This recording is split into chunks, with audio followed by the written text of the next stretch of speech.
Le flash d'information locale, présenté par Laura Sahin.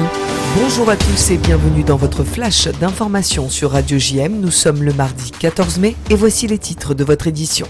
Hier soir, la communauté juive de Marseille s'est rassemblée pour célébrer Yom Ha'atzmaut, 76 ans après la déclaration d'indépendance de l'État d'Israël. Toutes les institutions juives étaient présentes à Vaufrèges, dont le Fonds social juif unifié Marseille-Provence, représenté par son coordinateur Benjamin Sidbon, qui rappelle ce devoir de se rassembler au micro de Jordan Toiti. Je pense que chacun a compris qu'on avait un devoir, qu'on avait notre rôle à jouer ce soir. Que ça soit nous, puisque moi je représente le Fonds social, institution, c'est-à-dire qu'on s'est assis autour d'une table, main dans la main, on a co-organisé, co-construit, co-pensé cet événement tous ensemble pour finalement faire en sorte que la communauté marseillaise déclare son amour, soutienne avec force, avec honneur, avec bienveillance le pays d'Israël. Et c'est pour ça qu'on s'est retrouvés tous dans cette salle à acheter, faire un don, même juste participer. C'est ça qui était important. Et encore une fois, c'est ça la beauté de notre peuple, c'est de pouvoir avoir cette unité et surtout se retrouver dans des moments aussi importants où vraiment on envoie un message fort, nous en tant que diaspora et aussi nous en tant qu'institution juive à Marseille.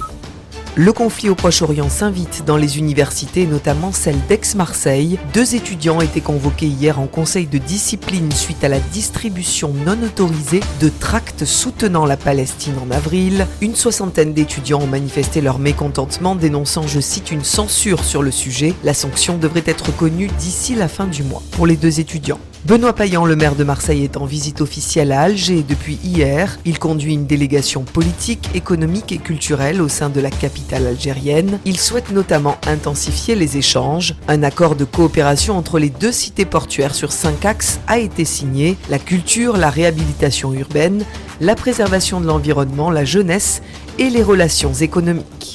Demain à 14h au stade de Frévalon, le Centre communal d'action sociale de Marseille organise une rencontre de football intergénérationnel à destination des seniors fréquentant les résidences du CCAS. Écoutez Philippe Elaïc, directeur communication du CCAS, qui explique l'importance d'une telle rencontre à Magali Barthès. Nous attendons 150 personnes de nos résidences autonomie qui seront accompagnées d'étudiants hébergés au sein de ces résidences du CCAS, mais également des jeunes du service civique et des jeunes de la maison de l'apprenti qui œuvrent de manière régulière auprès des seniors dans les résidences autonomie.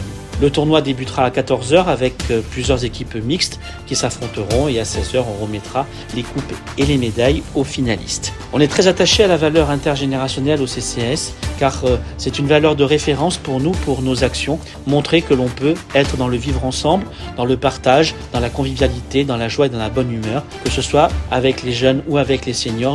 Et puis aujourd'hui, c'est l'ouverture du Festival de Cannes avec une pluie de stars qui va s'abattre sur la croisette. Parmi elles, Meryl Streep qui recevra dès ce soir une palme d'or d'honneur. Uma Thurman, Richard Gere, Emma Stone ou encore Adam Driver seront présents. Une cérémonie à suivre dès ce soir. La cérémonie d'ouverture débutera à 19h15 depuis le Palais des Festivals. Une 77e édition que vous pourrez suivre en direct sur France 2 à partir de 19h. La météo aujourd'hui est de 19 degrés ce matin et jusqu'à 22 degrés cet après-midi sur notre belle cité phocéenne, aujourd'hui très pluvieuse. Je vous donne rendez-vous à 13h avec l'invité de la rédaction. Aujourd'hui, je reçois Sophie Joissin, vice-présidente de la région Sud en charge de la culture, qui viendra bien sûr nous parler de l'ouverture du Festival de Cannes, la région Sud qui soutient 11 films nominés cette année. À tout à l'heure sur le 90.5. Et puis tout de suite après ce journal, c'est l'instant mag de Magali Barthès. La semaine dernière, comme chaque année, avait lieu la cérémonie commémorative de la victoire du 8 mai 45 à l'Arc de Triomphe de la Porte d'Aix. Magali Barthès était présente lors de cette cérémonie ayant pour vocation de rappeler à tous ce drame historique majeur, les leçons qui s'en dégagent pour que de tels faits ne se reproduisent plus. Une cérémonie retranscrite tout de suite sur Radio JM. Très belle journée à tous. Vous venez d'écouter le flash d'information locale, présenté par Laura Sahin.